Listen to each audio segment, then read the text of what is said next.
I've been renting since I was 13 years old. My family lost the house that I grew up in to foreclosure during the great financial crisis. I was good at school, but I was not interested. I was the kind of kid that got good grades on exams and whatnot, but ultimately had bad grades because I just didn't want to do the homework. I was pretty bored. I knew that I wanted to get to work. I knew that I wanted to make money. I was kind of a hustler when I was a kid. Started my first business when I was 8 years old. Moving was really hard. We hated doing it. We avoided it at all costs. It was terrible. But now we move all the time because we want to live that way. Those cannot be our only two options. It is not economically sustainable for Americans to live that way. The future of flexible home ownership, it is inevitable. This is going to happen.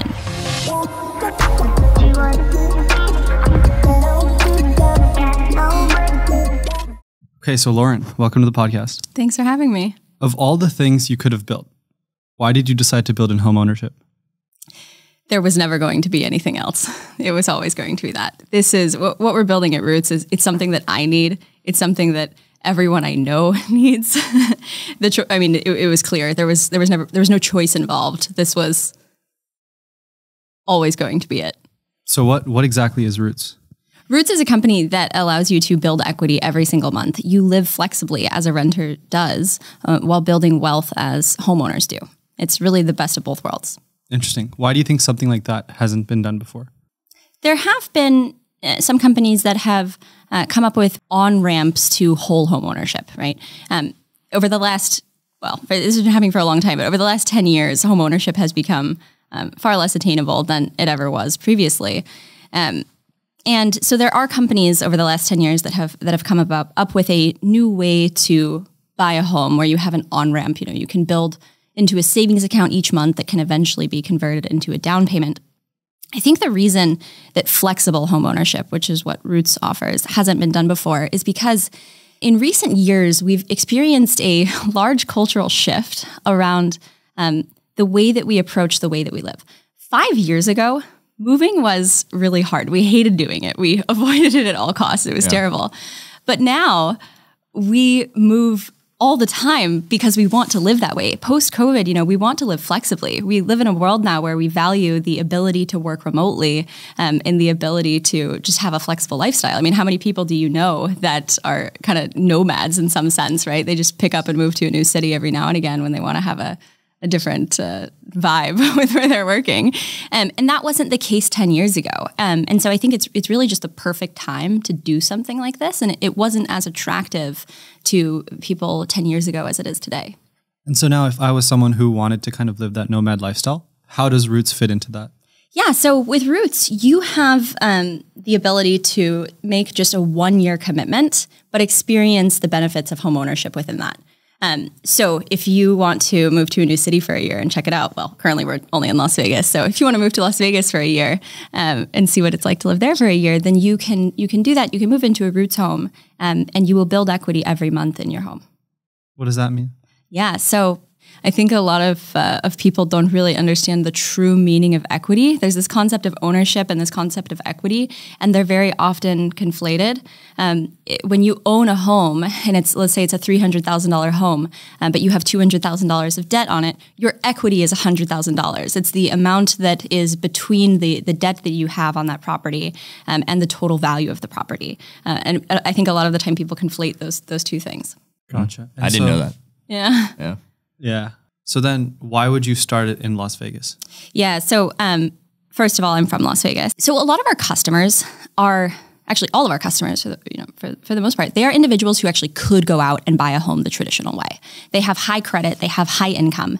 And if they wanted to go out and make the long-term commitment that a 30-year mortgage demands, they could absolutely do that. They come to Roots instead because they want to own flexibly. But considering that we are operating within the segment of the market where you have this high credit, high income customer, in Las Vegas in particular, being that Las Vegas is a large service industry, one of the largest in America, if not in the world, what you see in Las Vegas is a lot of individuals who, again, have that high credit, high income. They should be able to go out and obtain a normal mortgage, but because they're in the service industry, either a 1099 worker or maybe they're self-employed, a traditional mortgage lender will not be able to underwrite them. But Roots can, because the customer experience with Roots, you need to be able to qualify effectively for a rental. You're not carrying any debt. You're not taking any loan on. And so we can underwrite them. There's a massive market of those type of people in Las Vegas. So in the beginning, I asked you why you were building in home ownership, and you said it wasn't even a choice. Yeah. What is that? Like, why do you say that? So it happened. It very much happened. I wasn't thinking that I wanted to build something and I chose this. It chose me, I guess you could say. So back in COVID days during summer 2021, early summer 2021, I was trying to buy a home. And I had all of the things that you're supposed to have to be able to buy a home. I had good credit, I had good income, I had savings, ample down payment, all of that stuff. And I was going out and putting offers in on homes, and I just kept on having other people, win the offer that were coming in with cash offers well over list price. And I was just so frustrated and thought, I don't even need to buy this whole house. I just don't want to light my money on fire anymore. I know that I'm not going to live in this house for more than the next 3 or 5 years. I just want to be able to build equity while I'm there. And so how do you go from that to now having a prop co, and you raised $2 million, I think last year? What was the path from that to that? Blood, sweat, and tears. So actually Founders Inc. was the very first check. Oh, wow. In Roots, yeah. Who was the Shout connection? Out Erkan, a friend, a mutual friend. So it's been a long journey. There have been some, changes to the model. Fundamentally, we've always been on the same mission: allow renters to build equity, allow renters to live flexibly. But there have been some changes in the way that we structure that. But we just launched in November after about a year and a half. Well, now it's been a year and a half, a little over a year of getting everything teed up. We launched in November. In our first 10 weeks, we got to a run rate of about $311,000 and then became waitlist only. Wow. So now we have a waitlist of nearly 2,000 applicants that want to own flexibly in Las Vegas. How did you get those users? Because I feel like the target demographic is a very specific niche, high ticket price. How did you guys get a waitlist of 2,000? A lot of it is word of mouth. So, I'll talk about the waitlist. I'll talk about our current customers. Of our current customers, 66% of them were referred to us, either by existing customers or by agents that we partner with. Our customers love us, so they tell their friends about us all the time. Our first customer referred our fourth customer. Our fourth customer has since referred 4 of her friends. Wow. So there's a lot of talk about it. And then local press has been an incredible outlet for us. We had, it's been completely organic as well, which is awesome. We had a reporter reach out to us that wanted to do a piece. He just heard about it from a friend of his that was in real estate. And so he wrote a piece, and that led to the largest local publication reaching out to write a piece. And that led to ABC News in Las Vegas reaching out to do a story on 5 and 6 p.m. live news times. And so that has been a really, really great source of leads for us. And these homes, this is like Summerlin, Green Valley, like what's Vegas, this? I love yeah. I'm just curious how good the real estate is. Like, yeah, so it's Summerlin, Green Valley, Centennial Hills. It's all over the place, really. We've got properties in North Las Vegas. Today, we do have a mix of properties across town. As we scale up, we definitely want to focus on consolidating operations in pockets of town that will lend to just operations at scale, right? We're talking about properties. There are some things that need to be managed with them in person. The more you can concentrate an operation into a dense region, the more effectively you'll be able to scale. So all those guys are 1099s like that? A lot of them are just individuals that want to own flexibly. So we had a customer move into his home about 3.5 weeks ago now. He actually moved out of a home that he already owned and into a Roots home. He kept his old home as a rental, but he was looking for his next place, and he just wasn't sure that he's owned before. He knows that buying a home comes with a 5 to 10 year commitment. That's a really long time. You on average have to hold your home for 5 years before you can sell it without taking a loss. That's a long time. So he knew that, of course, being already having been a homeowner. And so when he started looking for his next home, he thought, well, I'd really like to own this one flexibly. I'm not sure if I want to stay there for the next 5 to 10 years. And so he owns it for a year, and then he would theoretically move out if he wanted to, but he would keep the equity in the house. Is that what you're saying? Yeah, that's right. So he can be there for 1 year, for 7 years, for any duration of time. Every month he'll build equity. When he moves, so actually while he's in the home, if at any point in time they would like to buy the house from Roots, that option is always available to them. So whether you're 9 months in or 6 years in, you always have the option to buy the home from Roots. If you want to move out of your home and really take advantage of the ability to live flexibly, then you can hold that equity that you've built as a passive investment, or you can cash out on it. So imagine, how many rentals have you lived in your life? A lot. Imagine if you had a portfolio of ownership in every single one of those homes that you've lived in. That's really the opportunity that we're creating here. But I assume others have tried this model, because I've seen this on like Shark Tank and pitched like renting home ownership equity, and I'm sure you've studied the market in terms of what made them fail. Yeah, so there have definitely been a lot of companies that have attempted things in the sort of build ownership while renting space. A lot of them have been very successful. Home Partners was one of the earliest ones. I think they started in 2011 or 2012, and they sold to Blackstone summer 2021 for $6 billion. So I would call that a success on their part. And then there's Divvy Homes. There's another big one. They raised from Tiger Global. Their last valuation, I believe, was about $2 billion. So there definitely have been some successes in the space. All of the companies that have entered the space so far have really been focused on the affordability angle. They've been focused on creating an on-ramp to whole home ownership, right? I like to define what we're building as flexible home ownership. You don't have to buy the whole house, and then there's whole home ownership. So what those companies offer is an on-ramp to whole home ownership. My co-founder and I, late last year, after just talking to customers and people that were on our wait list, we realized that a lot of the demand that we were seeing for Roots, it wasn't from people that were looking for an affordability solution. It was from people that were looking for a flexible way to own. And so we really leaned into that. And, when you look at the data in this market, it is a massive, growing, completely untapped market. In the last 10 years, the segment of the renting population that has grown the most is the highest income earners. In fact, they've grown 272% in the last 10 years. Wow. So individuals who are well qualified to go out and buy a home the traditional way, they are more and more electing to rent instead, because it's a better fit for their lifestyle. But in doing so, they're giving up access to one of the most, if not the most important wealth building tool Americans have access to in their lives, which is home ownership. And so what we do at Roots is we really allow them to have the best of both worlds. They get that flexibility that they're looking for, but then they have the ability to build equity. So if I were to live in a Roots house for a year and then I were to move out, I still keep, let's just say $3,000 of equity in the house. And then what happens if the next person wants to buy it? Would they just buy it back from Roots? Yeah, so whether they buy it or somebody else buys it in the future, whenever that liquidity event happens, you'll be paid out on that appreciated amount. So if you initially put in $3,000, and then we'll call it 6 years later, somebody ends up buying you out for that, the mechanics of what exactly you'd get back on that would be specific to the home, but you would get a levered return on that. So gotcha. What's stopping you guys from expanding to like California right now?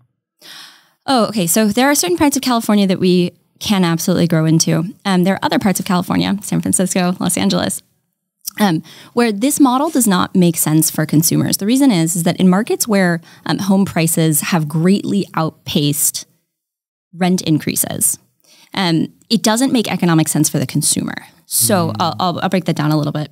If you go buy humble place in LA today, something like 1,400 square feet, you're likely going to pay somewhere around, $2.5 million. Of course, it highly depends on what area and the quality of home and stuff, but something like $2.5 million. Market rent for that place is going to be $3,000, $4,000, $5,000. And so what Roots customers pay is they pay a premium on the monthly cost of home ownership to access it in a flexible way.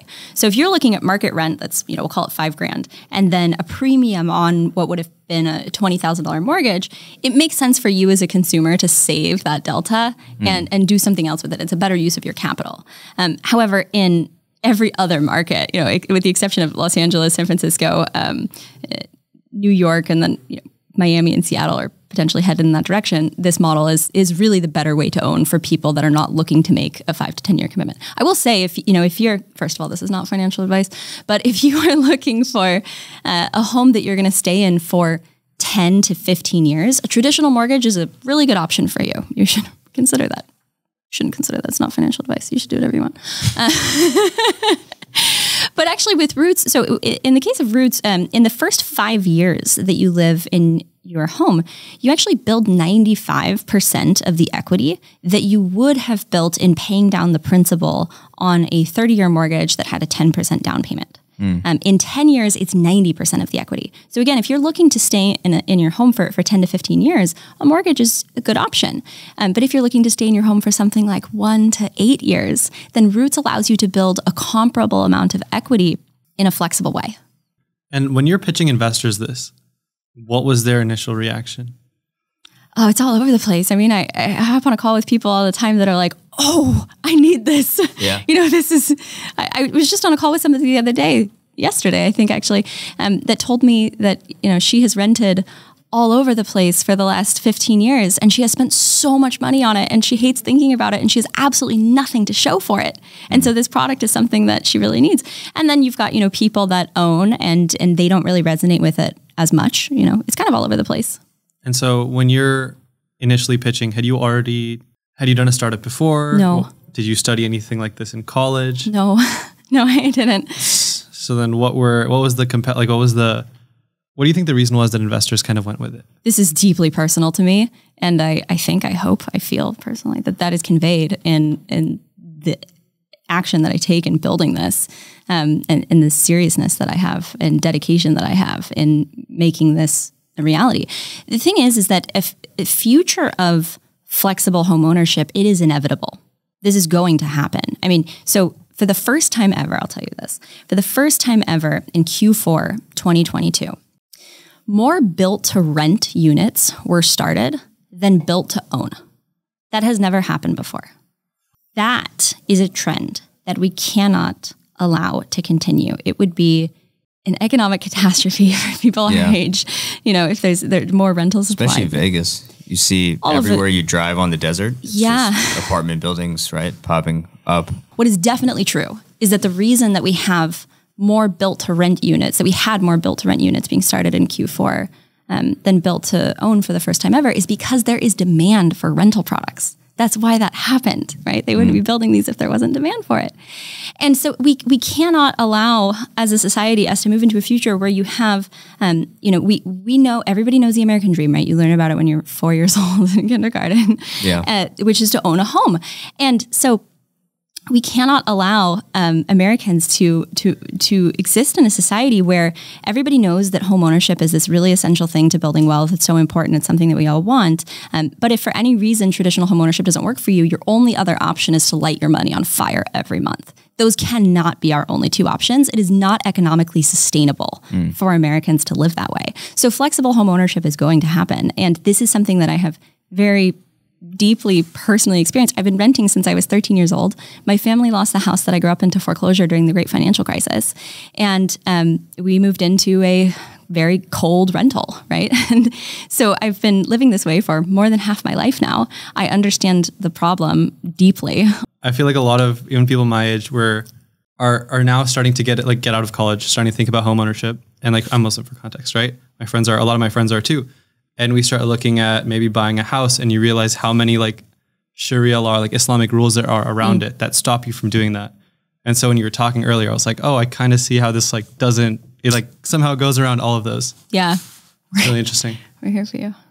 So how do you buy a home in let's say a Muslim country without having all the cash? I'm not sure about Muslim country. So the way, and we might have to edit this out, but the way I've seen it happen is, in one case, you either actually own, you either rent until you have enough money to pay the full amount of the house, or there are some scholars who say that it's okay to get a mortgage on your first house, but you can't use it as a way to build wealth.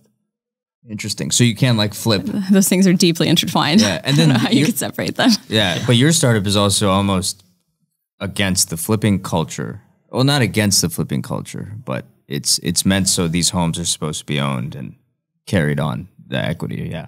I don't really have a fully formed opinion on that. It's not something, whether or not I'm for or against flipping, it's not something I spent a lot of time on. The first thing that comes to mind is that we do have a lot of older assets in the United States that are absolutely places that can be lived in if they are given proper renovation and treatments to make them habitable. That's actually a kind of in New York, rent's expensive, right? Houses are really expensive there. And lack of units that have been renovated is a big part of that. So in New York, rent control is having a really negative impact on rent supply. What happens is you get a rent-controlled apartment where somebody lives there for some period of time, or many people over a long period of time. And eventually the apartment gets into a condition where it's really not habitable unless it is renovated. And with rent control, and when there is an amount that the landlord cannot earn in excess of, there's often not enough capital in the equation for the landlord to renovate it. So in New York, you have, I can't remember the exact number. I want to say it's close to or over 100,000, but maybe don't quote me on this. I can't remember the exact figure, but there are a lot of units in New York City that are vacant because they fall into that category. I saw a TikTok about this. Yeah. In Soho and I think in Greenwich. Yeah. So if we could lift those restrictions and allow landlords a viable path to go in and repair those properties and give them the attention that they need to become habitable, we would have a bunch of supply coming online in a New York is a place where there isn't any, where there isn't much artificially constrained supply. Well, this is maybe a way that it is artificially constrained. But what I mean to say is that there's not a bunch of land, right, in New York that you can just continue building on. We need to make the best of what we have in New York City. And so, yeah, I am very much of the belief that some alleviation of certain rent control restrictions in that area would be really, really good for society in New York, because all of that supply coming online would result in more accessibility and prices. So we talked a little bit before we started recording, and you mentioned something interesting about school. Yeah. You dropped out twice. I did. How does that happen? I did. So we're going to have to go back to when I was 15. Okay. I was, from a young age, very interested in working. I knew that I wanted to get to work. I knew that I wanted to make money. I was kind of a hustler when I was a kid. Started my first business when I was 8 years old.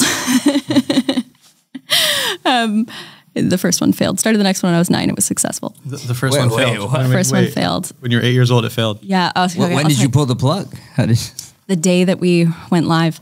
So the day, when I say we, the day that I went live. That lasted a long time. I'll tell you the story. It's kind of a funny one.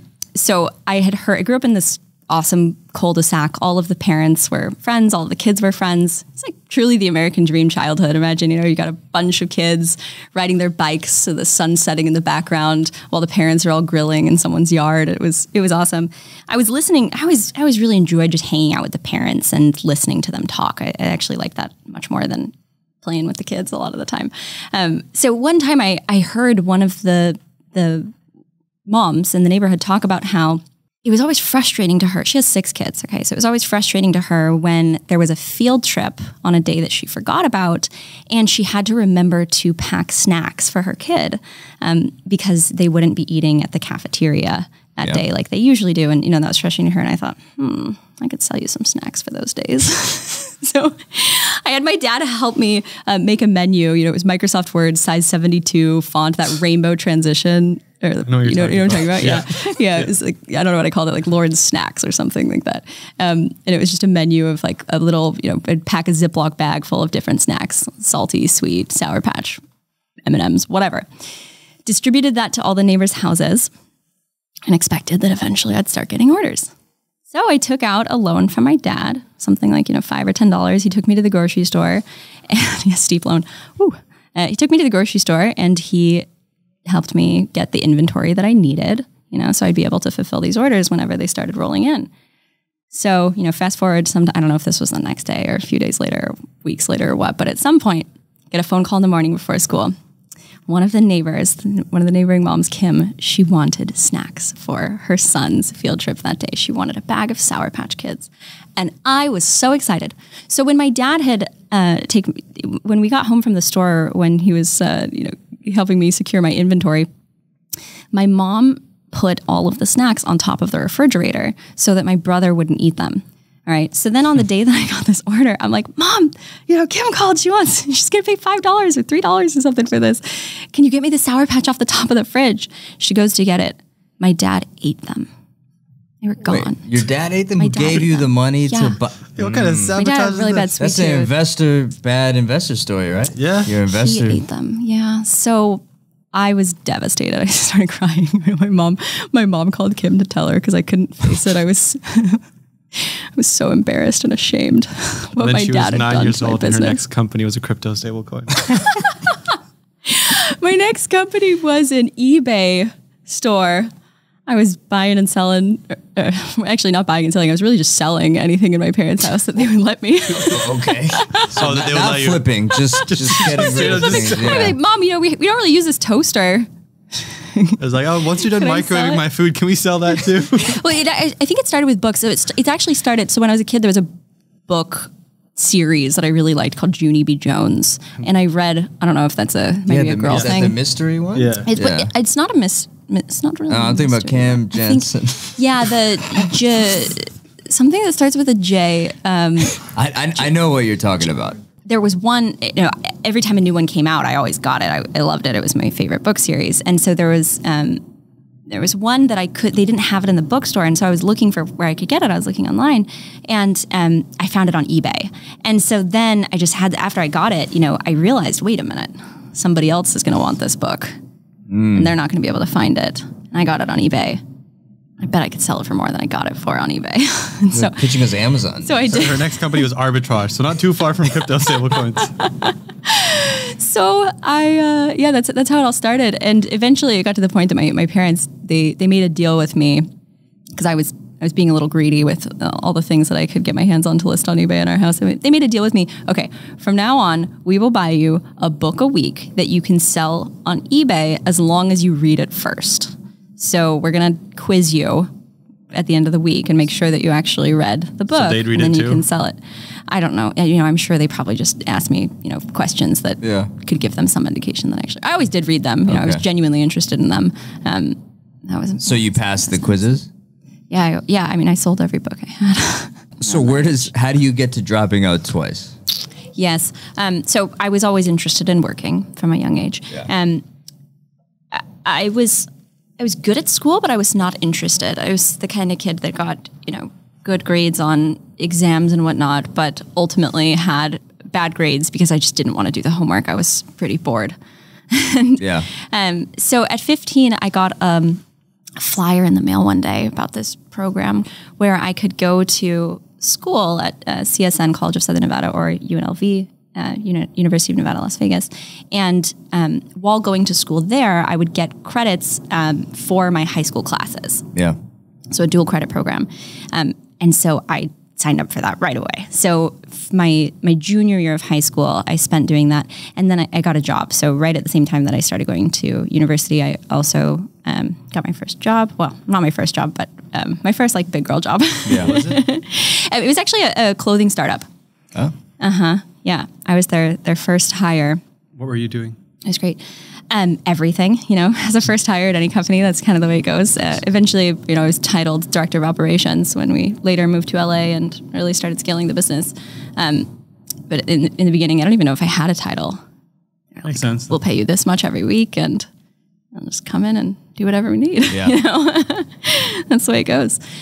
So I was working there for about a year when they said, my boss called me and one of the owners said, Lauren, it's been so nice working with you. And because of, how we've grown really since you've joined us, we got to move to LA. We can't stay in Las Vegas any longer. We need to be closer to the ports. It's an import business effectively. Yeah. So they needed to be closer to LA. As soon as you graduate from school, we'd love to have you come out and join us. I'm sure you want to stay and finish school. And I thought, well, I can always go back to school. This sounds like a once in a lifetime opportunity. I'm not interested in school. I'm interested in this work that I'm doing with you. I'm having the time of my life and we're growing this business and it's, so much fun. Yeah. So the problem was that I didn't have a high school diploma. Oh, because you were doing the dual Because I'm a thing. junior in high school at this point. Yeah. Gotcha. You fit perfectly in here. There's so many people don't have high school diploma, don't have college. Well, I'm very happy to have lived the life that I have, and I'm super happy to be where I am. And the experiences that I have lived have gotten me to the point that I am today. Mm-hmm. And while being fully educated through a 4-year university degree was not a part of that, there were many other experiences that I had that led me to this point. So you moved to LA. So I found out. So the problem was, when I got this call, I wanted to move to LA. I knew that I needed to take this opportunity. but also I didn't have my high school diploma yet. And I felt that that was something that I had to have. Yeah. Right. I didn't know if any, what if I got a job one day where they wanted to see my high school diplomas? I don't know how the real world worked, right? So I figured out that I could, what I could do is I could take I found this kind of loophole where you could take the final exam for every class that you needed credits for. And if you scored over, 75% or something like that, then you would get that grade for the semester. And then you could get a diploma. So I tested out of all my classes. I studied for a couple weeks or however long it took to do that, tested out of all of my classes, got my high school diploma, and the day after my 17th birthday, I moved to LA. Wow. What did your parents think of that? I've asked my mom that before. I asked her that fairly recently, actually, and she just said, you never gave me a choice. You were going to do that, and there was no stopping you. That's awesome. So then you're 17, you moved to LA by yourself. What are you doing? I was working for this company. Yeah, this clothing company. It was so fun. Oh my gosh. It was so much fun. It was really just, startup energy, right? We were working all the time. So I lived in West Hollywood and our office was in downtown LA. Actually, downtown LA is not really correct. It was more like South Central. It was Slauson and 51st, if you're familiar. That's not great. Yeah. Yeah. So, we were at the office 12, 14, 15 hours a day all the time. There were several times that I just slept on the couch at the office because I didn't want to lose the 45-minute each way commute, that it was going to take me to losing an hour and a half when I have all the stuff that I want to do. And it's kind of a long time. So I just sleep on the couch at the office. Sometimes ask one of my colleagues to stop by on the way to work and grab a toothbrush for me so I could keep working. I really had the time of my life. When I started there as their first employee, we're at about 120,000 in annual revenue. And at the 2-year mark, we were a bit over 2 million. It was that's really cool. Quick growth. Yeah. And it's not software, right? So it doesn't quite scale in the same way we're talking about clothes. So it was pretty big growth. And you had equity? No. No. No. Do you have home ownership? And so that was the first time you dropped out, I'm guessing? Yes. And what was the second time? So the second time, it was in 2020. I went back to school. I did 2 semesters. At this point in time, I was working at Wing Venture Capital and studying online at the same time. And a couple of semesters in, I just realized, man, so my hope then at that point in time was that I was going to finish my undergrad so that I could consider going to law school. Very interested in human rights law, care a lot about, maybe you've noticed, people and society, just making sure that humans have the things they need to succeed in life. So I was very interested in that. But then, 2 semesters in, I just thought, 8 years of school, Yeah. I've already got this pretty good career going for myself. I feel like I am in a point in my life where I can do pretty much anything that I want. I just have to find the right way to navigate it. Am I really going to spend the next 8 years going to school to ultimately, have a career in something that we know, lawyers are notoriously stressed out all the time. Yeah. Is there maybe another way that I could help people and, accomplish the goal that I have? Right? It's not really a goal, but I'm just really interested in making the human experience a better one. And so I thought, okay, I can't handle this anymore. I'm not interested in this anymore. I don't think that this is a prerequisite for me to succeed in the way that I want to succeed in life. So I dropped out again. So I'm curious, what do you think? Because you've been through college, right? You went through like the traditional a little bit. Now you come here, right? And you're like surrounded by all these people that are just like, I'm not going to high school. I'm not going to college. We've talked a lot about it. Yeah. How do you think your perception of college leading to a career has changed? I think tech has changed everything, right?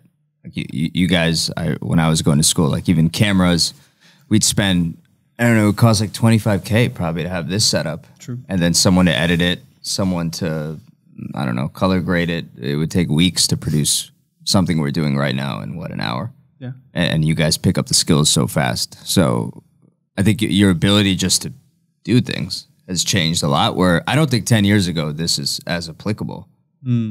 Right? I don't, without this level of tech, I mean, you can chime in if.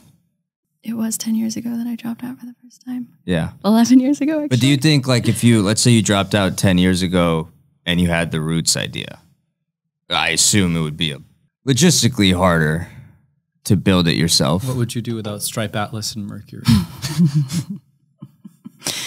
I don't know. It's a tough question, right? It is I don't know. Question. I don't know what if the there's a answer right is. Yeah. I mean, we kind of talked about this at the beginning. 10 years ago, flexible home ownership wasn't really culturally top of mind in the way that it is today. True. I think the reason you guys go to school is different too. What would you say it is now? Well, you went to school, I mean, close to where you live. I went to school across the country. True. So right. So I guess network, I guess it is the same. If you have a network, it seems like that's all that really matters. I don't think it's network as much as it is opportunity. Right? Like there are some people who they can go through all 4 years of school at a really good school and still not be able to find a job for 2 or 3 years after. And then there are people who can go to a school in the middle of nowhere, but they still end up with better job offers than someone with a PhD that's more applicable to their life. And it also goes back to, I mean, you were talking about it, but like passion and like kind of having a direction for what you want to do. I think college, a lot of people go to college to figure it out. Yeah, it's a great place to go if you don't know exactly what you want to do. Yeah. Yeah, that's true. I'm really lucky that I always had kind of strong conviction in everything that I did from a young age. That's the way my mind is. I did not choose this. Selling books, stable coins. Never stable coins. Never stable coins. Never stable coins. It makes sense. It's the trajectory. Right. So I want to ask you our rapid fire questions. Okay. What is the most shocking thing you found about home ownership in the last 2 years? The most shocking thing about homeownership. Oh, yeah. So in the last 10 years, so I've talked a few times now about how homeownership is a very powerful wealth building tool, one of the most important that we have access to. I think that people don't necessarily on the surface understand how significant it really is. So to quantify that, over the last 10 years, the S&P 500 has returned about 175%, maybe 165 now.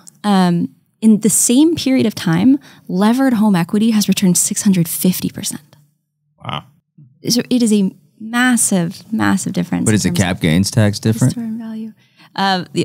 There's different treatments that apply to both of those, and then you've got to consider if it's an investment or personal investment, and if you get if you live there for 2 years, then you get different. Yeah. Okay. There are some things to consider there. Yeah. But I mean, ultimately, the returns are the delta in those two returns is so high that even if you invested 3 times the amount in the S&P, you'd still return more in levered home equity, right? True. Worst advice. All right. Right? Yeah. Worst advice you've ever received about anything. Anything in my life, the worst advice? Oh gosh, I don't know what the worst. I don't know. I don't hold on to that. Whatever it is, I have no idea. That's good for you, I guess, for your worst advice. I'm sure I've received a ton of bad advice. I guess stay in school. Would that be one? That was the last one. That was yesterday. I mean, that's advice given in both of you. Whoever has told me to stay in school, that led to them having a good experience in school, and that was the right thing for them to do. And I think that's, then good advice for them to give someone else. It's just not necessarily good advice for someone else to receive. Okay. I don't know. I don't feel strong. What favorite restaurant in Vegas? Don't say you can't answer that. There's a few. There's definitely. Vegas has great food. There's a hole in the wall Thai place downtown called DE Thai. It's on 3rd Street. It's great. It's 500 square feet. It's really small. Yeah. Like 3 tables. Is that on the Fremont thing? It's on Charleston and 3rd. Okay. So what do you think about Roots? Do you need it? Do you want it? Roots? Do you want it? It was in California. Yeah, I told you. Yeah. And you might move to Vegas. I would have probably liked having it if I wasn't here. Mm-hmm. What do you like about renting and what do you don't like about renting? I like the fact that if something breaks, someone else fixes it for me. Mm-hmm. I like the fact that I don't have to pay HOA. And then I like the fact that I can leave in 2 months or at the end of my lease. That's my biggest thing too. I don't stay in one place long. So that's it. Yeah. I also don't like tying up my money into things. True. Like I'm not trying to dump a quarter. I love going to Las Vegas, so you can only deduce what my habits are. Where your money goes. Where my money and entertainment budget goes. So Gordon Ramsay's restaurants. Yeah. Gordon Ramsay's restaurant's not great in Vegas. I wouldn't point that as one of the good spots. In Vegas? Yeah. But I also had that's like a touristy. Yeah. What would take you to good spots? Well, can I eat anything at any of the good spots? Yeah. Halal, are there any good halal spots? I've been to one that was okay. I don't know what it was called. It was on the Strip. Place. Yeah. There's halal guys. I mean, Come on, man. I could get that 5 minutes from my apartment. That's true. We'll find some spots, some good Mediterranean. We'll take care of you. What's it? Because you can't eat it at the steakhouse. I can't. Else I would have. Well, you could eat the fish, the salmon. All right, man. Okay. Okay. He almost died of a food allergy. All right. This podcast. Good luck with this one, Eric. Okay. I have 2 rapid fire questions for you left. Okay. First one is, how did you meet your co-founder? He slid into my DMs on Twitter. Time. Get one. That's the first one where we've had, right? Slid into the DMs, like co-founder. Yeah. Yeah. So he had recently left a food delivery startup that failed. He was the first hire there. He built, all the software that scaled them up to about $1 million run rate over 30 weeks. Sam is excellent. So his wife is a travel nurse. And so Sam is, the exact archetype of a Roots customer. He's somebody that should own, could own, if not for the fact that because his wife's a travel nurse, they move every, year or so. And so he was interested in what we were building. And it was, he actually, before the food delivery startup, he was a commercial real estate broker.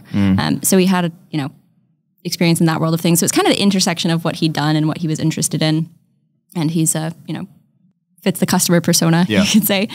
So he reached out on Twitter, just sent me this message that I couldn't not reply to about his experience and whatnot, and wanted to see if there was anything that he could help with and if we could hop on a call. So we spoke the next day, started working together the day after that. Originally, I hired him as our founding engineer. The truth is that from the very first day we started working together, he was my co-founder. He was just grossly mistitled. Yeah. And so in August of last year, 2022, I co-founder proposed to him. Our branding used to be neon green.